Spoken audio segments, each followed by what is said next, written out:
എല്ലാവർക്കും നമസ്കാരം. ഇന്ന് നമ്മൾ വന്നിരിക്കുന്നത് ഈ വർഷത്തെ ക്രിസ്മസ് പ്ലം കേക്കിൻ്റെ റെസിപ്പി ആയിട്ടാണ്.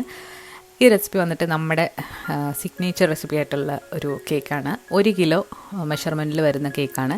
അപ്പോൾ നമുക്ക് ആദ്യം തന്നെ ഈ കേക്ക് ഉണ്ടാക്കുന്നതിന് മുൻപായിട്ട് ഡ്രൈ ഫ്രൂട്ട്സ് ഒക്കെ എങ്ങനെയാണ് സോക്ക് ചെയ്യുന്നത് നോക്കാം. അപ്പോൾ ഡ്രൈ ഫ്രൂട്ട്സ് സോക്കിങ്ങിൻ്റെ ഡീറ്റെയിൽഡ് വീഡിയോ നമ്മളിതിന് മുൻപ് അപ്ലോഡ് ചെയ്തിട്ടുണ്ട്. അപ്പോൾ അതിൻ്റെ ലിങ്ക് ഞാൻ കമൻറ്റിൽ പിൻ ചെയ്ത് വെക്കാം. അപ്പോൾ എന്നാലും ഒന്നുകൂടെ പറയാം, നിങ്ങൾക്ക് കയ്യിൽ അവൈലബിൾ ആയിട്ട് കിട്ടുന്ന ഡ്രൈ ഫ്രൂട്ട്സ് ഏത് വേണമെങ്കിലും നിങ്ങൾക്ക് ഇതിലേക്ക് എടുക്കാവുന്നതാണ്.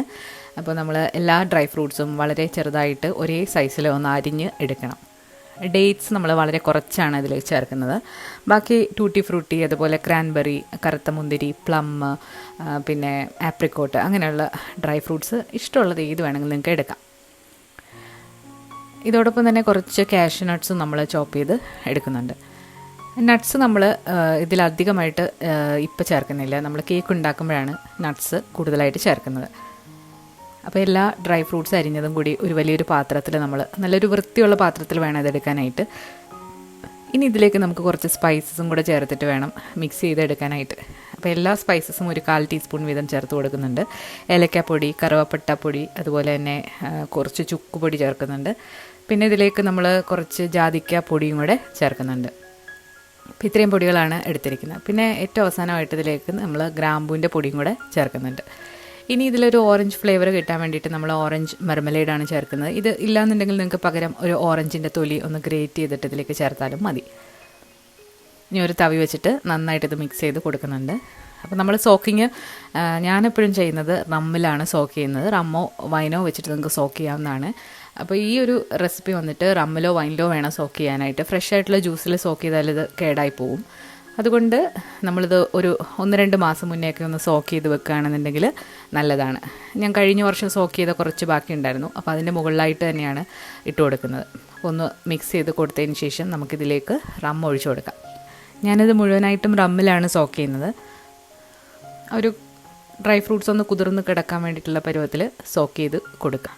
അപ്പോൾ നമ്മളിതിങ്ങനെ 2-3 മാസം മുന്നേ ചെയ്ത് വെക്കുകയാണെന്നുണ്ടെങ്കിൽ കേക്ക് ഉണ്ടാക്കുമ്പോൾ നല്ല പെർഫെക്റ്റ് ടേസ്റ്റായിട്ട് കിട്ടും. അപ്പോൾ ഞാൻ ഇന്നിവിടെ കാണിക്കുന്നത് നമ്മൾ നേരത്തെ തന്നെ സോക്ക് ചെയ്ത് വെച്ചിരിക്കുന്ന ഡ്രൈ ഫ്രൂട്ട്സ് വെച്ചിട്ടുള്ള കേക്കാണ്. അപ്പോൾ ആദ്യം തന്നെ നമ്മൾ കേക്ക് ഉണ്ടാക്കുന്നതിന് മുൻപായിട്ട് കേക്കിൻ്റെ ടിന്ന് പ്രിപ്പയർ ചെയ്ത് എടുക്കണം. അപ്പോൾ 1 കിലോ കേക്ക് നമ്മൾ സാധാരണ ഉണ്ടാക്കുന്നത്, ഞാൻ ഉണ്ടാക്കുന്നത് 8 ഇഞ്ചിൻ്റെ റൗണ്ട് ടിന്നിലാണ്. അപ്പോൾ അതിൽ ബേക്കിംഗ് പേപ്പർ ലൈൻ ചെയ്ത് വെച്ചിട്ടുണ്ട്. ഇനി നമുക്ക് വേണ്ടത് ഒരു ഓറഞ്ചാണ്. അപ്പോൾ ഓറഞ്ച് നമ്മൾ ഫ്രഷായിട്ട് ഗ്രേറ്റ് ചെയ്തിട്ട് നമ്മൾ ബേക്ക് ചെയ്യുമ്പോൾ ചേർക്കുമ്പോൾ ഒരു പ്രത്യേക ടേസ്റ്റാണ്. ഇനി നിങ്ങൾക്ക് ഓറഞ്ച് കിട്ടാനില്ല എന്നുണ്ടെങ്കിൽ ഓറഞ്ചിൻ്റെ എസൻസ് ഒക്കെ കിട്ടും. പക്ഷേ എത്ര ആർട്ടിഫിഷ്യൽ ഫ്ലേവേഴ്സ് ചേർത്താലും നമ്മൾ ഒരു ഫ്രഷായിട്ട് ചേർക്കുന്ന ഇൻഗ്രീഡിയൻസിൻ്റെ ടേസ്റ്റ് കിട്ടില്ല.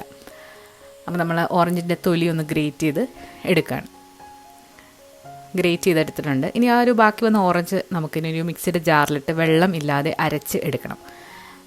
നമ്മളെപ്പോഴും കഴിഞ്ഞ നമ്മുടെ പ്ലം കേക്ക് വീഡിയോയിലൊക്കെ കണ്ടവർക്കറിയാം, സോക്ക് ചെയ്ത ലിക്വിഡ് നമ്മൾ കേക്ക് മിക്സ് ചെയ്യുമ്പോൾ ചെയ്യാറുണ്ട്. അപ്പോൾ അതിന് എന്തെങ്കിലും ഷോർട്ടേജ് ഉണ്ടെങ്കിൽ നിങ്ങൾക്ക് ഇതുപോലെ ഒരു ഓറഞ്ച് ജ്യൂസ് എടുത്ത് ചെയ്താലും മതി. ഇനി നമുക്ക് വേണ്ടത് കാരമൽ സിറപ്പാണ്. അപ്പോൾ ഇതുപോലെ നിങ്ങൾക്ക് റെഡിമെയ്ഡായിട്ട് കാരമൽ സിറപ്പ് നല്ല തിക്കായിട്ടുള്ളത് വാങ്ങിക്കാൻ കിട്ടും. അതുണ്ടെങ്കിൽ അതെടുക്കാം. അല്ലാന്നുണ്ടെങ്കിൽ നമുക്ക് വീട്ടിൽ തന്നെ വളരെ ഈസി ആയിട്ട് കാരമൽ സിറപ്പ് തയ്യാറാക്കിയെടുക്കാം. അപ്പോൾ അതെങ്ങനെയാണെന്ന് നോക്കാം. അപ്പോൾ അതിന് വേണ്ടിയിട്ട് നമ്മളൊരു സോസ് പാനിലേക്ക് 1/2 കപ്പ് പഞ്ചസാരയാണ് ചേർക്കുന്നത്. 1/2 കപ്പ് പഞ്ചസാരയിലേക്ക് 1/4 കപ്പ് മുതൽ 1/2 കപ്പ് വരെ വെള്ളമാണ് നമുക്ക് വേണ്ടത്. ചൂടുവെള്ളം വേണം, അതവിടെ മാറ്റി വെക്കാം. കുറച്ച് കഴിയുമ്പോഴത്തേക്ക് ഒരു മീഡിയം ഫ്ലെയിമിൽ ഇട്ടിട്ട് വേണം എടുക്കാനായിട്ട്. നമ്മുടെ പഞ്ചസാരയൊക്കെ ഒന്ന് മെൽറ്റായിട്ട് വരും. മെൽറ്റായിട്ട് വന്നു കഴിഞ്ഞാൽ മാത്രം ഇതൊന്ന് മിക്സ് ചെയ്ത് കൊടുക്കുക. എല്ലാം ഒന്ന് മെൽറ്റായി കഴിഞ്ഞാൽ ഇതിലേക്ക് നമ്മൾ എടുത്ത് വെച്ചിരിക്കുന്ന നല്ല ചൂടുള്ള വെള്ളം ചേർത്ത് കൊടുക്കുക. വെള്ളം ഒഴിക്കാൻ നേരത്ത് തീ ഒന്ന് കുറച്ച് വെക്കുക. നമ്മളിവിടെ 1/4 കപ്പാണ് ഇപ്പോൾ വെള്ളം ചേർക്കുന്നത്. വെള്ളം ചേർത്തിട്ട് നന്നായിട്ട് ഇളക്കിയിട്ട് ആ ഒരു ക്രിസ്റ്റലൊക്കെ നന്നായിട്ടൊന്ന് മെൽറ്റ് ചെയ്ത് എടുക്കണം. അപ്പോൾ ഇതാണ് നമ്മുടെ കാരമൽ സിറപ്പ്. അപ്പോൾ ഈ കാരമൽ സിറപ്പ് ഇട്ടാൽ നല്ല കളർ തന്നെ കേക്കിന് കിട്ടും. റെഡിമെയ്ഡായിട്ട് വാങ്ങിക്കാൻ കിട്ടുന്നവർ അങ്ങനെ എടുക്കാം. അപ്പോൾ നമ്മുടെ കാരമൽ സിറപ്പ് ഇങ്ങനെ ഉണ്ടാക്കിയിട്ട് നന്നായിട്ട് തണുപ്പിച്ചിട്ട് വേണം കേക്ക് ബാറ്ററിലേക്ക് ചേർക്കാനായിട്ട്. ഇനി നമുക്ക് വേണ്ടത് പഞ്ചസാരയാണ്. പഞ്ചസാര ഏത് പഞ്ചസാര വേണമെങ്കിലും എടുക്കാം. വൈറ്റ് ഷുഗറും ബ്രൗൺ ഷുഗറും എടുക്കാം.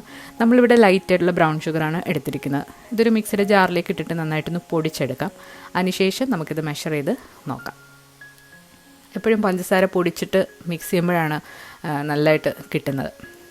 പഞ്ചസാര നന്നായിട്ട് പൊടിച്ചെടുത്തിട്ടുണ്ട്. പിന്നെ വേണ്ടത് ബേക്കിംഗ് പൗഡറും ബേക്കിംഗ് സോഡയുമാണ്. അപ്പോൾ ഇത് എന്തായാലും മസ്റ്റാണ്. ബേക്കിംഗ് പൗഡറും സോഡയും ചേർക്കാത്ത പ്ലം കേക്ക് നമ്മളിതിന് മുൻപ് അപ്ലോഡ് ചെയ്തിട്ടുണ്ട്. ലിങ്കൊക്കെ ഞാൻ ഡിസ്ക്രിപ്ഷനിൽ കൊടുക്കുന്നതാണ്. പിന്നെ വേണ്ടത് ബേക്കിംഗ് സോഡയാണ്. സോഡയും വേണം. സോഡ വളരെ കുറച്ചാണ് ചേർക്കുന്നത്. ബേക്കിംഗ് പൗഡറാണ് നമ്മൾ കൂടുതലായിട്ട് ചേർക്കുന്നത്. പിന്നെ നല്ലൊരു ഫ്ലേവറിന് വേണ്ടിയിട്ട് നമ്മൾ വാനില ഷുഗറും കൂടെ എടുക്കുന്നുണ്ട്. പകരം വാനില എസൻസ് എടുത്താലും മതി. പിന്നെ ഇതിലേക്ക് സ്പൈസുകളായിട്ട് നമ്മൾ എടുത്തിരിക്കുന്നത് ജാതിക്ക എടുത്തിട്ടുണ്ട്. അതുപോലെ തന്നെ ഗ്രാമ്പൂ, കറുവപ്പട്ട, ഏലക്ക, ചുക്ക്. ഞാൻ എൻ്റെ പ്ലം കേക്കിൽ ഏലക്കപ്പൊടി ചേർക്കാറുണ്ട്, ചിലർ ചേർക്കാറില്ല. അപ്പോൾ എൻ്റെ ഈ ഒരു സ്പെഷ്യൽ സ്പൈസൊക്കെ ചേർത്ത് വരുമ്പോഴാണ് കറക്റ്റ് ആ ഒരു ഫ്ലേവർ കിട്ടുന്നത്. നമ്മൾ സാധാരണ ചിലപ്പോൾ കടയിൽ നിന്നൊക്കെ മേടിക്കുന്ന പ്ലം കേക്ക് കഴിക്കുമ്പോൾ ഒരു കയ്പ്പ് രസം ഫീൽ ചെയ്യാറുണ്ട്. പക്ഷേ നമ്മുടെ പ്ലം കേക്ക് ഉണ്ടാക്കി കഴിച്ചവർക്കറിയാം നല്ലൊരു ടേസ്റ്റാണ്. കടയിൽ നിന്ന് വാങ്ങിക്കുന്നതിനേക്കാട്ടിലും ടേസ്റ്റാണ്. പിന്നെ വേണ്ടത് നമ്മൾ കഴിഞ്ഞ വർഷം തന്നെ സോക്ക് ചെയ്ത് വെച്ചിരിക്കുന്ന ഡ്രൈ ഫ്രൂട്ട്സ് ഇരിപ്പുണ്ടായിരുന്നു. അപ്പോൾ അത് നല്ല പെർഫെക്റ്റായിട്ട് സോക്കായിട്ട് ഇരിപ്പുണ്ട്. അത് നമുക്കിനി ഒരു വെയിങ് സ്കെയിൽ വെച്ചിട്ടൊന്ന് മെഷർ ചെയ്ത് എടുക്കാം. അപ്പോൾ നിങ്ങൾക്ക് തീരുമാനിക്കാം എത്രത്തോളം ഡ്രൈ ഫ്രൂട്ട്സ് ഇതിലേക്ക് ചേർക്കണം എന്നുള്ളത്. അപ്പോൾ ഈ ഒരു കേക്കിന് വേണ്ടിയിട്ട് ഞാൻ 300 ഗ്രാം ഡ്രൈ ഫ്രൂട്ട്സാണ് എടുക്കുന്നത്. ഒരു അരിപ്പയിലൊക്കെയാണ് ഇട്ട് കൊടുത്തിരിക്കുന്നത്. അപ്പോൾ എക്സ്ട്രാ ഉള്ള ആ ഒരു റമ്മും ഒക്കെ താഴത്തെ പാത്രത്തിൽ വരും. അപ്പോൾ അത് നമുക്ക് കേക്കിൽ ചേർക്കുമ്പോൾ ഒരു പ്രത്യേക ടേസ്റ്റും കേക്കിന് നല്ലൊരു കളറും കിട്ടുന്നതാണ്. അപ്പം ഡ്രൈ ഫ്രൂട്ട്സ് 300 ഗ്രാം തന്നെ എടുക്കണം എന്നില്ല. അത് നിങ്ങളുടെ ഇഷ്ടത്തിന് കൂടുതലോ കുറവോ എടുക്കാവുന്നതാണ്. ഇനി നമ്മൾ ഈ ഡ്രൈ ഫ്രൂട്ട്സ് കൂടാതെ ഇതിലേക്ക് കുറച്ച് നട്ട്സും കൂടെ ഫ്രഷ് ആയിട്ടൊന്ന് ചോപ്പ് ചെയ്തിട്ട് ചേർക്കുന്നത് നല്ലതാണ്. നമ്മൾ കുറച്ച് കാഷ് നട്ട്സ് ചോപ്പ് ചെയ്ത് എടുത്തിട്ടുണ്ട്. പിന്നെ കുറച്ച് ചെറി, 2 കളറിലെ ചെറിയും എടുത്തിട്ടുണ്ട്. ഫ്രഷ് ആയിട്ട് ട്യൂട്ടി ഫ്രൂട്ടിയൊക്കെ ഉണ്ടെങ്കിൽ അതും ചേർക്കാവുന്നതാണ്. അതിന് ഒരു 1/4 കപ്പാണ് നമ്മൾ കാഷ് നട്ട്സ് എടുത്തിരിക്കുന്നത്. 3-4 ചെറിയും എടുത്തിട്ടുണ്ട്. ഇതിലേക്ക് ഓറഞ്ച് തൊലി ഗ്രേറ്റ് ചെയ്തും കൂടി ഇട്ടിട്ട് നന്നായിട്ട് മിക്സ് ചെയ്തെടുക്കാം. ഇപ്പം നിങ്ങൾക്ക് വേണമെന്നുണ്ടെങ്കിൽ ഇതിലേക്ക് 2 ടീസ്പൂൺ മൈദയും കൂടെ ചേർത്തിട്ട് കോട്ട് ചെയ്യാം. പക്ഷെ ഞാനിവിടെ ഇന്ന് കോട്ട് ചെയ്യാതെയാണ് ചെയ്യുന്നത്. അപ്പോൾ ഡ്രൈ ഫ്രൂട്ട്സും മിക്സ് ചെയ്തിട്ട് മാറ്റി വെക്കാം. ഇനി നമ്മൾ ആ ഒരു റമ്മ് ഇത്രയാണ് വന്നിട്ടുള്ളത്. അപ്പോൾ ഇതിലേക്ക് നമ്മളിനി ബാക്കി ഒരു ഓറഞ്ചിൻ്റെ ജ്യൂസ് വെള്ളം തൊടാതെ അരച്ചാണ്, അതും കൂടെ ചേർത്തിട്ട് നമുക്കൊരു മൊത്തത്തിലൊരു 1/4 കപ്പാണ് ഇത് വേണ്ടത്.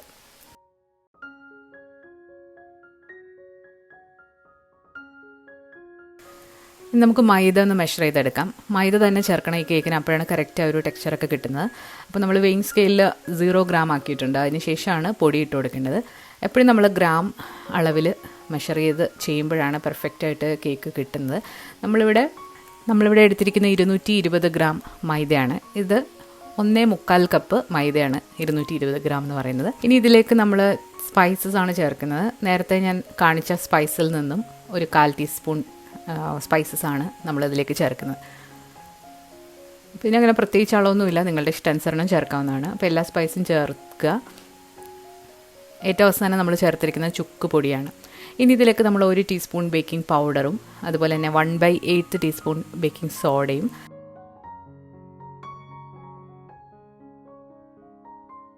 പിന്നെ 1 ടീസ്പൂൺ വാനില ഷുഗറും കൂടെ ചേർക്കുന്നുണ്ട്. വാനില എസൻസ് ആണെന്നുണ്ടെങ്കിൽ ഇപ്പോൾ ചേർക്കേണ്ട, മുട്ടയുടെ കൂടെ ചേർത്താൽ മതി. പിന്നെ ഒരു 1/4 ടീസ്പൂൺ ഉപ്പും കൂടെ ചേർത്തിട്ട് നമുക്കിത് നന്നായിട്ട് ഒന്ന് ഇളക്കിയിട്ട് അരിച്ച് എടുക്കണം. ഒരേ ഭാഗത്തേക്ക് വരുന്ന രീതിയിൽ നന്നായിട്ട് മിക്സ് ചെയ്തിട്ട് അരിച്ചെടുക്കേണ്ടതാണ്. അപ്പോൾ നമ്മൾ ആ മിക്സ് ചെയ്ത പൊടി എല്ലാം ഒരു അരിപ്പയിലൂടെ ഒന്ന് അരിച്ചിട്ട് മറ്റൊരു പാത്രത്തിലേക്ക് മാറ്റുകയാണ്.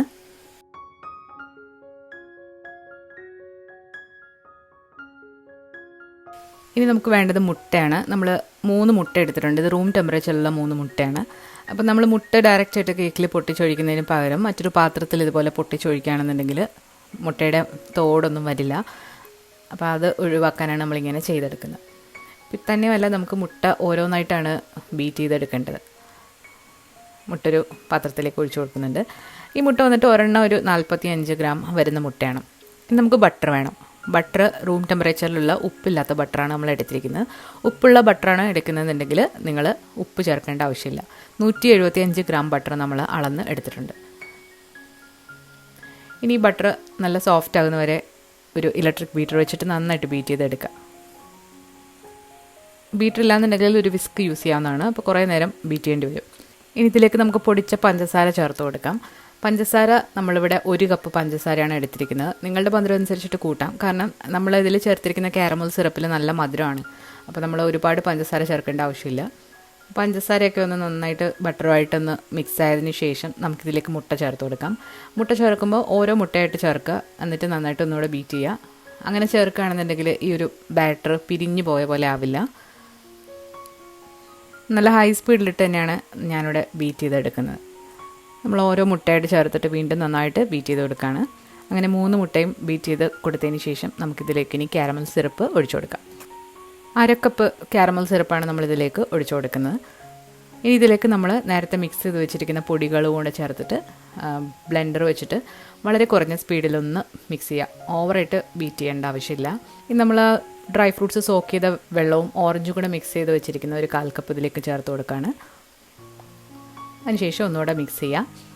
ഇനി ഇതിലേക്ക് ഒരു സാധനം കൂടെ നമുക്ക് എക്സ്ട്രാ ആയിട്ട് ചേർക്കാനുള്ളൂ. അത് നമ്മുടെ ഡ്രൈ ഫ്രൂട്ട്സ് ആണ്. അത് നമ്മൾ മെഷർ ചെയ്ത് മാറ്റി വെച്ചിട്ടുണ്ട്. ഇനി നമ്മൾ ബീറ്റർ മാറ്റിയിട്ട് കൈ വെച്ചിട്ട് ആ സ്പാറ്റിൽ വെച്ചൊന്ന് മിക്സ് ചെയ്തിട്ട് ആ ഡ്രൈ ഫ്രൂട്ട്സും കൂടെ ചേർത്ത് കൊടുക്കാം. ഇതേ സമയം നമ്മൾ ഓവൻ പ്രീ ഹീറ്റ് ചെയ്യാനായിട്ട് വെച്ചിട്ടുണ്ട്. 160 ഡിഗ്രി സെൽഷ്യസിൽ 15 മിനിറ്റ്സ് പ്രീ ഹീറ്റ് ചെയ്യാനായിട്ട് ഓവൻ വെച്ചിട്ടുണ്ട്. നമ്മൾ ബീറ്റിംഗ് ഒക്കെ സ്റ്റാർട്ട് ചെയ്യുന്നതിന് മുൻപായിട്ടത് പ്രീ ഹീറ്റ് ചെയ്യാനായിട്ട് വെക്കാം. പിന്നെ ബേക്കിംഗ് പഠിക്കാൻ താല്പര്യമുള്ളവർക്ക് നമ്മൾ ബേക്കിങ്ങിൻ്റെ ബേസിക്സ് ക്ലാസ് തുടങ്ങിയിട്ടുണ്ട്. അതിൽ ചെറിയൊരു ഫീയും ഉണ്ട്. വളരെ തുച്ഛമായിട്ടുള്ള ഫീ ആണ്. ഒരു 100 രൂപ ആ ഒരു റേഞ്ചിലാണ് ഞാനിപ്പോൾ ഫീ മേടിക്കുന്നത്. അപ്പോൾ താല്പര്യമുള്ളവർ ആ ക്ലാസ്സിൽ ജോയിൻ ചെയ്യുകയാണെന്നുണ്ടെങ്കിൽ നിങ്ങൾക്ക് ബേക്കിങ്ങിൻ്റെ ബേസിക്സ് കൂടുതൽ ഡീറ്റെയിൽഡ് ആയിട്ട് എല്ലാ ടിപ്സും ട്രിക്സും ഒക്കെ ആയിട്ട് ഓവൻ യൂസ് ചെയ്യുന്ന രീതിയും ഒക്കെ നമ്മളതിൽ എക്സ്പ്ലെയിൻ ചെയ്യുന്നതാണ്. അപ്പോൾ നിങ്ങളിതുവരെ അതിൽ ജോയിൻ ചെയ്തിട്ടില്ല എന്നുണ്ടെങ്കിൽ താല്പര്യമുള്ളവർ ജോയിൻ ചെയ്യാം. അങ്ങനെ നമ്മൾ കേക്കിൻ്റെ ബാറ്റർ മുഴുവനായിട്ടും കേക്ക് ടിന്നിലേക്ക് ഒഴിച്ചു കൊടുത്തിട്ടുണ്ട്. ആ ഒരു സ്പാറ്റില വെച്ചിട്ട് നന്നായിട്ടൊന്ന് എല്ലാ ഭാഗത്തേക്കും ഒന്ന് പ്രസ് ചെയ്ത് കൊടുക്കുക. അതിനുശേഷം ഒന്ന് ടാപ്പ് ചെയ്തിട്ട് എയർ ബബിൾസ് ഒക്കെ കളഞ്ഞിട്ട് നമുക്കിത് ബേക്ക് ചെയ്തെടുക്കാം. ഏറ്റവും മുകളിലായിട്ട് നമ്മൾ കുറച്ച് കാഷ്യൂ നട്ട്സും ചെറീസും കൂടെ വെച്ച് കൊടുക്കുന്നുണ്ട്. അപ്പോൾ അത് നിങ്ങളുടെ ഇഷ്ടമാണ്. നിങ്ങളുടെ ഇഷ്ടാനുസരണം ഡെക്കറേറ്റ് ചെയ്യാവുന്നതാണ്. നമ്മൾ പ്രീ ഹീറ്റായി കിടക്കുന്ന അവനിലേക്ക് വെച്ചിട്ട് ബേക്ക് ചെയ്യാം. അപ്പോൾ ഞാൻ പറഞ്ഞതുപോലെ 160 ഡിഗ്രിയിൽ 1 അവർ എടുത്തിട്ടാണ് നമ്മളത് ബേക്ക് ചെയ്ത് എടുക്കുന്നത്. അപ്പോൾ 1 അവറൊക്കെ കഴിയുമ്പം ഒരു ടൂത്ത് പിക്ക് ഇൻസേർട്ട് ചെയ്ത് നോക്കുക. ക്ലീൻ ആയിട്ട് വരികയാണെന്നുണ്ടെങ്കിൽ ബേക്ക് ആയിന്നാണ്. അപ്പോൾ ഇതിൻ്റെ കൂടെ തന്നെ ഞാൻ മറ്റൊരു കേക്കും കൂടെ ബേക്ക് ചെയ്തിട്ടുണ്ടായിരുന്നു. അപ്പോൾ അതിൻ്റെ റെസിപ്പി നമ്മൾ വരും ദിവസങ്ങളിൽ അപ്ലോഡ് ചെയ്യുന്നതാണ്. അപ്പോൾ അങ്ങനെ നമ്മുടെ 2 കേക്കും ഒരുമിച്ചാണ് ഇപ്പോൾ ബേക്കായി വന്നിട്ടുള്ളത്. അപ്പോൾ ഒരു ടൂത്ത് പിക്ക് ഇൻസേർട്ട് ചെയ്ത് നോക്കിയപ്പോൾ ക്ലീൻ ആയിട്ട് വന്നിട്ടുണ്ട്. അപ്പോൾ ഇതിനി നമുക്ക് ഒരു കൂളിംഗ് റാക്കിലേക്കൊന്ന് ഡിമോൾഡ് ചെയ്യാം. ഒരു 5 മിനിറ്റ് കഴിയുമ്പോൾ നമുക്കിത് ഡിമോൾഡ് ചെയ്തിട്ട് നന്നായിട്ട് തണുപ്പിക്കാനായിട്ട് വെക്കണം. പിന്നെ ഈ പ്ലം കേക്ക് നമ്മൾ ഉണ്ടാക്കിയിട്ട് അത് പ്രിസർവ് ചെയ്യുന്നൊരു രീതിയുണ്ട്. അപ്പോൾ അതെങ്ങനെയാണെന്ന് കാണിക്കുന്നതാണ്. അപ്പോൾ നമ്മൾ വെയ് ചെയ്ത് നോക്കിയപ്പം 1 കിലോയ്ക്ക് 2 ഗ്രാമാണ് കുറവ് വന്നിട്ടുള്ളത്. ഏകദേശം 1 കിലോ വരുന്നൊരു കേക്കാണ്. അങ്ങനെ നമ്മൾ ബേക്കിംഗ് പേപ്പറൊക്കെ മാറ്റിയിട്ട് നമ്മുടെ കേക്കിന് കുറച്ച് റം വെച്ചിട്ട് ഒന്ന് ബ്രഷ് ചെയ്തിട്ടാണ് നമ്മളിത് പ്രിസർവ് ചെയ്ത് വെക്കാൻ പോകുന്നത്. ഇത് എത്ര നാൾ വേണമെങ്കിലും കേടുകൂടാതെ ഇരിക്കുന്ന ഒരു കേക്കാണ്. കാരണം ഇതിൽ നമ്മൾ റമ്മൊക്കെ സോക്ക് ചെയ്ത് വെക്കുന്നുണ്ട്. അപ്പോൾ ഒരു സ്ക്യൂവർ വെച്ചിട്ട് കുറേ ഹോൾസ് ഇങ്ങനെ മുകളിലായിട്ട് ഇട്ട് കൊടുക്കുന്നുണ്ട്. ഇനി ഇതിൻ്റെ മുകളിലായിട്ട് നമ്മൾ കുറച്ച് റം എടുത്തിട്ട് ഒന്ന് ബ്രഷ് ചെയ്തിട്ടാണ് ഇത് സൂക്ഷിച്ച് വെക്കുന്നത്. ഇനി ഇത് റാപ്പ് ചെയ്ത് വെക്കാനായിട്ട് നമ്മൾ പ്ലാസ്റ്റിക് എടുക്കരുത്, അതുപോലെ തന്നെ അലുമിനിയം ഫോയിലും എടുക്കരുത്. അപ്പോൾ ഒരു ബേക്കിംഗ് പേപ്പറാണ് നമ്മൾ എടുത്തിട്ടുള്ളത്. ബേക്കിംഗ് പേപ്പർ വെച്ചിട്ട് ആദ്യം കവർ ചെയ്തിട്ട് പിന്നെ നിങ്ങൾക്ക് പ്ലാസ്റ്റിക് റാപ്പോ അലുമിനിയം ഫോയിലോ ഒക്കെ എടുക്കാവുന്നതാണ്. അപ്പോൾ കേക്കുമായിട്ട് കോണ്ടാക്റ്റ് ചെയ്ത് വരുന്നത് ബേക്കിംഗ് പേപ്പർ ആയിരിക്കണം ആദ്യം. അപ്പോൾ ഇത് നന്നായിട്ട് കവർ ചെയ്തതിന് ശേഷം വീണ്ടും ഒരു അലുമിനിയം ഫോയിൽ വെച്ചിട്ട് കവർ ചെയ്തിട്ട് നമുക്ക് ഒരു ഇരുട്ടുള്ളൊരു ഷെൽഫിൽ സൂക്ഷിച്ച് വെക്കാവുന്നതാണ്. ഒരാഴ്ചയൊക്കെ കഴിഞ്ഞിട്ട് നമുക്കിതൊന്ന് എടുത്ത് നോക്കാം. അപ്പോഴാണ് ആ കറക്റ്റ് ഫ്ലേവറും ഒക്കെ ആയിട്ട് കേക്ക് വരുന്നത്. അതുപോലെ തന്നെ കേക്ക് നല്ല സോഫ്റ്റായിട്ടും വരും. അങ്ങനെ ഒരാഴ്ച കഴിഞ്ഞപ്പം ഞാൻ ഈ കേക്ക് ഒന്ന് തുറന്ന് നോക്കുന്നതാണ്. അപ്പോൾ ഒരു റമ്മൊക്കെ നമ്മൾ ബ്രഷ് ചെയ്ത് കൊടുത്തതുകൊണ്ട് തന്നെ നല്ല സോഫ്റ്റായിട്ട് വന്നിട്ടുണ്ട് കേക്ക്. അതുപോലെ തന്നെ ഒരു കളറൊക്കെ ഒന്നുകൂടെ ഒന്ന് ഡാർക്കുമായിട്ട് വന്നിട്ടുണ്ട്. നിങ്ങൾക്ക് ഇടയ്ക്ക് എടുത്തിട്ട് കുറച്ച് റമ്മിങ്ങനെ ബ്രഷ് ചെയ്ത് കൊടുക്കുന്നത് നല്ലതാണ്. അപ്പോൾ വളരെ ടേസ്റ്റി ആയിട്ടുള്ള പ്ലം കേക്കാണ്. അപ്പോൾ നിങ്ങൾ ക്രിസ്മസിന് ഒരുപാട് മുന്നേ ഇട്ടത് നിങ്ങൾക്ക് പെട്ടെന്ന് തന്നെ ഡ്രൈ ഫ്രൂട്ട്സൊക്കെ സോക്ക് ചെയ്ത് വെക്കാൻ വേണ്ടിയിട്ടാണ്. അപ്പോൾ എല്ലാവരും ഡ്രൈ ഫ്രൂട്ട്സൊക്കെ സോക്ക് ചെയ്യുക. അതുപോലെ നിങ്ങൾ കാണാൻ താല്പര്യപ്പെടുന്ന റെസിപ്പീസ് നമ്മുടെ ഈ വീഡിയോയുടെ താഴെ കമൻറ്റ് ചെയ്യുക. ബേക്കിംഗ് ക്ലാസ്സിൻ്റെ കാര്യം ആരും മറക്കരുത്. താല്പര്യമുള്ളവർ ജോയിൻ ചെയ്യുക. നമ്മൾ ഓൾറെഡി കുറച്ച് വീഡിയോസൊക്കെ അപ്ലോഡ് ചെയ്തിട്ടുണ്ട്. അപ്പോൾ അത് നിങ്ങൾക്കും കാണാൻ സാധിക്കുന്നതാണ്. പുതിയൊരു വീഡിയോ ആയിട്ട് നമുക്ക് വീണ്ടും കാണാം. താങ്ക്